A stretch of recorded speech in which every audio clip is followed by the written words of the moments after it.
Hi, my name's Phil. I like talking about politics, and in this video we're discussing hunting. Now, in theory, trail hunting is absolutely fine.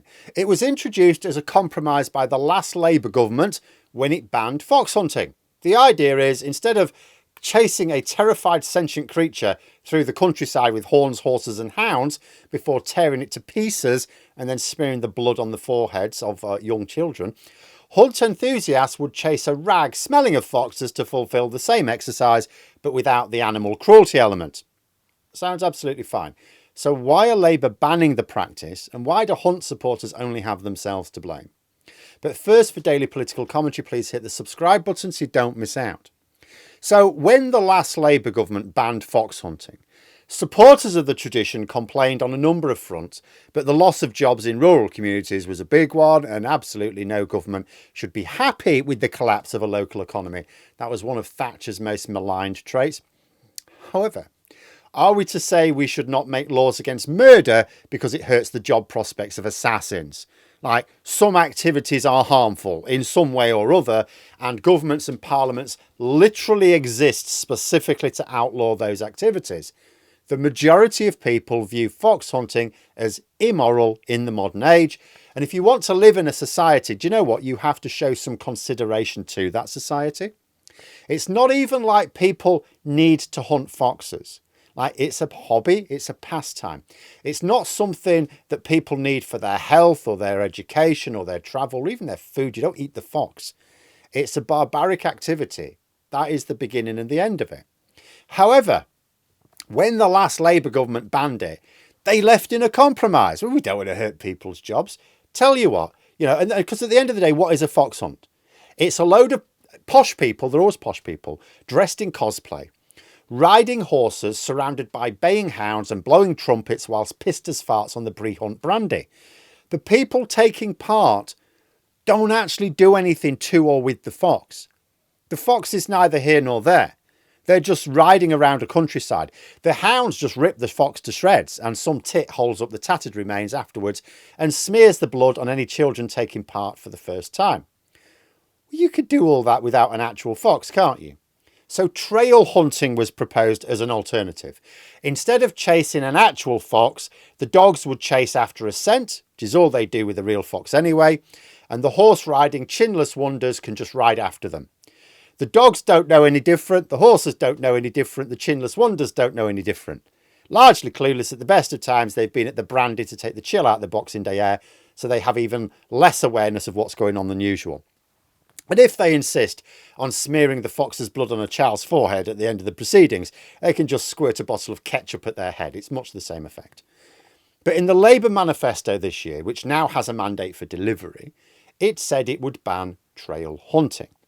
So if trail hunting is just a load of people with more money than brains chasing a rag across the countryside and the owners of the land they're trampling all over are cool with it, why would you ban it? All sounds perfectly harmless to me.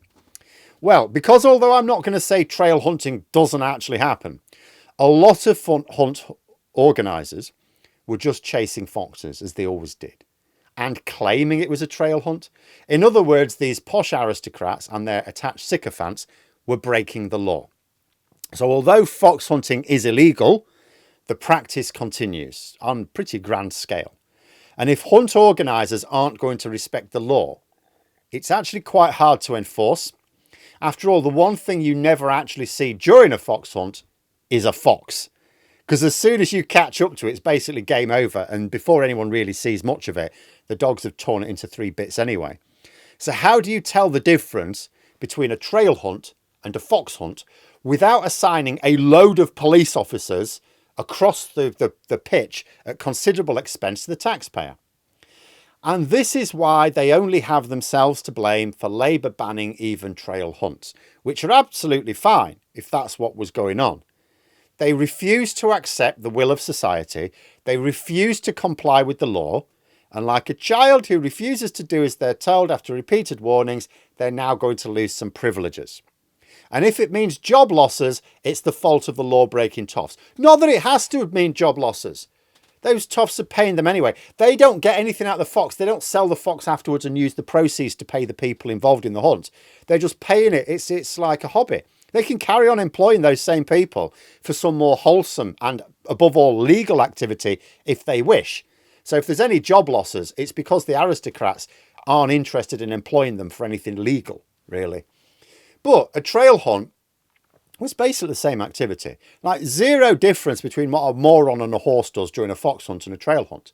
It's exactly the same. They start off chortling like idiots. They neck some spirits. And then they ride off in the countryside. They do that in a trail hunt. The only difference is in one version, you have a tortured, sentient animal being ripped to shreds. And in the other, you don't. Cruelty is the only difference. The social aspect's exactly the same. The boozing's exactly the same. The bouncing up and down on a horse, the horn blowing, all of it is the same. It's not like a real hunt where at the end of it, you have an animal that you are going to eat. But because they insisted on the cruelty and because the public do not want to be a country that has this barbarism as a cherished tradition anymore, they forfeited their hobby. Oh, but it's a tradition. Only for aristocrats. You didn't get ordinary people doing this ridiculous activity, did you? Or, the only ordinary people involved, it was for employment. And as I say, those same toffs can employ them for something else instead. France developed a tradition for chopping the heads off aristocrats. How about we adopt that tradition? No? Why not? Oh, because it's cruel. All right then. How about we decide that cruel traditions are not really worthy traditions in the modern age? And what I find funny is the argument now is, oh, they shouldn't ban trail hunting. Yeah, but it's in the manifesto. They promised to. Yeah, but they shouldn't, because they've already annoyed rural communities with their inheritance tax policy, you see. Like, mate, when you've pissed off a community with one thing, that is the perfect time to piss them off with another. Because if you're going to say, oh, I'm never going to vote Labour again because of the inheritance tax thing. Right, well, we can ban trail hunting then, can't we? No, because I won't vote for you. You're not going to vote for me. Win-win. This is actually an argument for legislating against trail hunting sooner rather than later. In fact, the sooner the better. The sooner the practice is banned, the sooner those economies can move on. They were offered a way to continue with their hobby, exactly as it was before. They were offered a way to do exactly the same thing without tormenting a thinking animal and defending British values. They chose criminality and have only got themselves to blame. But there we are. Those are my thoughts. Let me know yours in the comments below. If you've enjoyed the video, please click the like button and subscribe for further content. If you'd like to support the channel further, you can click the join button for memberships. Thanks for watching. Until next time, I'll see you later.